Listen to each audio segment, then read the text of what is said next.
안녕하세요. 뜨는 아침 묵상 이성훈 목사입니다. 오늘 함께 나눌 말씀은 룻기 3장 10절입니다. 그가 이르되 내 딸아 여호와께서 내게 복 주시기를 원하노라. 내가 가난하건 부하건 젊은 자를 따르지 아니하였으니 내가 베푼 인내가 처음보다 나중이 더하도다. 아멘. 아주 재미있는 장면이 룻기 3장에 담겨 있습니다. 뭔가 룻에게 호감을 가졌던 보아스. 그런데 이 보아스와 룻이 이 결혼이라는 과정, 결혼으로 어떻게 발전되어져 가는가 3장에 나오는데요. 이 중간에 누가 있냐면 시어머니 나오미가 있습니다. 나오미가 굉장히 치밀한 작전을 세워요. 1절에 보시면 룻의 시어머니 나오미가 그에게 이르되 내 딸아 내가 너를 위하여 안식할 곳을 구하여 너를 복되게 하여 하지 않겠느냐. 다시 말하면 너도 이제 편안하게 좀 살아야 되지 않겠느냐. 그것이 내가 너에게 줄 복이지 않겠느냐. 그러면서 이 결혼에 대해서 보아스와의 결혼에 대해서 아주 상세한 그런 코치를 해요. 2절에 보시면 내가 함께 하던 하녀들을 둔 보아스는 우리의 친족이다. 그러면서 보아스의 동선을 이 나오미, 시어머니 나오미가 정확하게 파악을 합니다. 그가 오늘 밤에 타작마당에서 보리를 까불리라. 3절에 그런즉 너는 목욕하고 기름 바르고 의복 입고 타작마당에 내려가서 그 사람이 먹고 마시기를 다 하기까지는 어떻게 하라고요? 보이지 말라는 거예요. 딱 숨어 있다가 4절에 그가 누울 때에 너는 그가 눕는 곳을 알았다가 들어가서 그의 발치 이불을 들고 거기 누우라. 그가 내 할 일을 내게 알게 하리라. 어떻게 보면 이거 정숙한 여인이 어떻게 먼저 이 남성의 이 잠자는 곳에 딱 들어가서 그렇게 할 수 있어라고 생각될 수도 있겠죠. 그런데 저는 오늘 이 본문이 어떻게 보여지냐면요.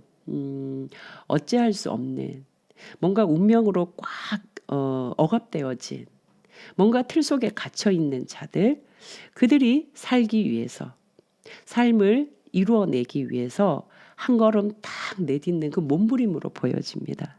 굉장히 상황은 드라마틱하고요. 5절에 룻이 시어머니에게 이르되 어머니의 말씀대로 내가 다 행하리이다.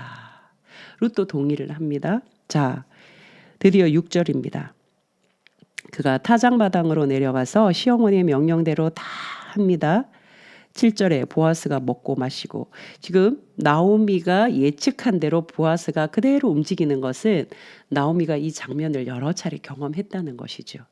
다시 말하면 보아스가 이런 행동을 습관적으로 계속했다는 거예요. 타작이 되고 타작 마당에서 막 즐겁게 먹고 마시고 조금 취하기도 하고 그러다가 그 자리에 잠자더라. 이걸 정확하게 나오미가 파악을 한 거죠. 7절에 보시면 보아스가 먹고 마시고 마음이 즐거워 가서 곡식 단더미의 끝에 눕는지라. 룻이 가만히 가서 그의 발치 이불을 들고 거기 누웠더라. 몰래 잠입한 거예요. 9절에 이르되 8절에요. 밤중에 그가 놀라 몸을 돌이켜. 그러니까 자다가 뭐가 뒤척였겠죠. 그런데 뭐가 탁 걸리는 거예요. 뭐지? 하고 눈을 탁 떴겠죠. 9절에 내가 누구냐? 나는 당신의 여종 루시오니 당신의 옷자락을 펴 당신의 여종을 덮으소서. 당신이 기업 물을 자이다.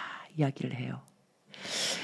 자, 이 장면에서 룻은 굉장히 긴장이 됐을 거예요. 밤이었고요. 자신이 행동하는 그 행동이 너무나 자연스러운 행동은 아니라는 것을 룻도 잘 알았을 거고요.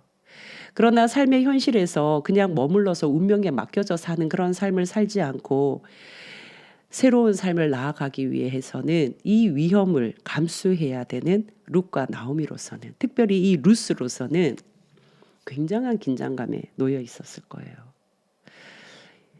행여나 시어머니가 알려준 대로 이렇게 했으나 보아스가 도대체 이게 뭐 하는 짓이냐고 내몰아쳐 버리면 정말 하루아침에 자신의 신세뿐만 아니라 이 나오미의 상황이 굉장히 어려워진다는 것을 룻이 알잖아요. 굉장한 긴장감에 어떻게 되었을까? 그 다음 어떻게 되었을까? 어떻게 되었을까요?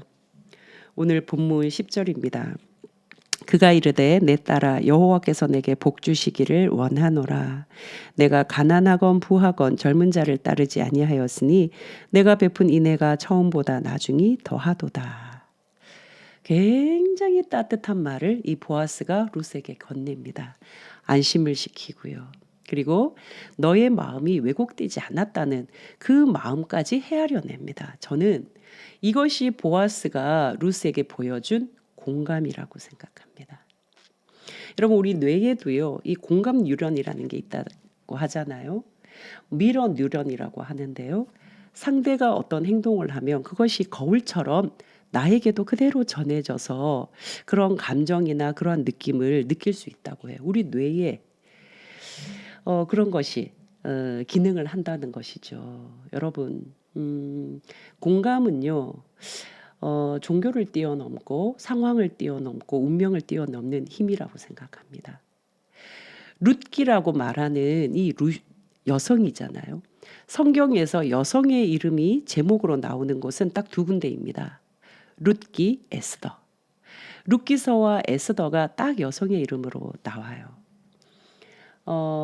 굉장히 남성 중심이고 고대 이 사회가 성경의 이 배경이 굉장히 가부장적이고 전통적이고 그럼에도 불구하고 여성의 이름이 책 제목 대표적인 이름으로 책 제목으로 딱 나오는 이 룻기서와 에스더서를 보면은요. 주체성이 무엇인지를 우리에게 잘 알려주는 것 같아요. 흔히 주체성 그러면 나의 주장을 하고 나의 권리를 찾고 무언가 내 목소리를 드러내고 하는 것을 주체성이라고 생각하기 쉽습니다. 그러나 성경이 우리에게 가르쳐 주시는 주체성은 뭔가? 공감이라는 거예요. 공감. 오늘 이 3장이 오기까지 룻과 나오미, 특별히 이 룻이 어떤 선택과 결정을 했는지를 우리가 이렇게 거슬러 찾아가 보면은요. 나오미가 굉장한 기구한 운명처럼 남편, 자식 다 잃어버리고 이제 이 정말 지질이 복도 없는 나의 주변에 너희들이 있을 필요가 없다. 오르바, 룻 다 떠나가라고 이야기를 하는데 룻이 막 울면서 애걸복걸하면서 이 시어머니 곁을 떠나지 않겠다고 이야기를 해요. 저는 이것이 나 이제 나 어떻게 살라고 나는 살 길이 없어요. 어머니 나 책임져 주세요. 이런 마음이라기보다 너무나 기구한 운명으로 자신의 삶을 정말 포기하고 싶은 그런 아픔에 놓여진 나오미에 대한 공감이라고 생각합니다. 이렇게 시어머니 나오미가 저렇게 걸어가다가는 시어머니 나오미에게 정말 큰일이 일어날 것 같아. 나오미가 정말 제 호흡으로 살아가실 수 있을까? 저 어머니가 앞으로의 삶을 제대로 사실 수 있을까? 큰일 날 것 같은 그 어머니의 아픔이 자신의 아픔으로 고스란히 전해졌던 이 룻이 다 어머니의 하나님이 나의 하나님, 종교를 넘어섭니다. 어머니가 가시는 곳에 나도 상황, 종교, 환경, 나라, 지역 모든 것을 넘어서서 어머니의 아픔을 나도 함께 지니고 가겠다는 공감을 하고 있는 것이죠. 성경은 이것이 주체성이라고 우리에게 가르쳐 주는 것 같습니다. 오늘 그 주체적인 삶의 이 주체성에 대한 해석이 보아스에게도 그대로 전달이 되었어요. 이 보아스가 룻을 공감합니다. 어떻게 공감합니까? 여러분 오늘 본문 다시 보시면요. 내가 가난하건 부하건 젊은 자를 따르지 아니하였으니 내가 베푼 인내가 처음보다 나중이 더하도다. 젊은 자를 따랐다는 것은 눈에 보이는 손익, 눈에 보이는 야망, 눈에 보이는 이 가시적인 어떤 현상들을 따르지 않았다는 말이에요. 룻은 그것을 따랐으면 어머니 빨리 좀 떠나세요. 저도 제 살 길을 가겠습니다. 자신의 삶을 자신이 원하는 대로 자신의 그 이익 계산법대로 살아갔겠지만 룻은 그러지 않았다는 거예요. 한 사람, 나와 다른 타자의 아픔, 타자의 고난, 타자의 슬픔에 기꺼이 합류해서 저는 이 합류라는 표현을 연대라는 표현으로 바꾸어 쓰고 싶어요. 기꺼이 연대하며 손을 잡고 걸어가는 삶, 이것이 주체적인 삶이라는 거예요.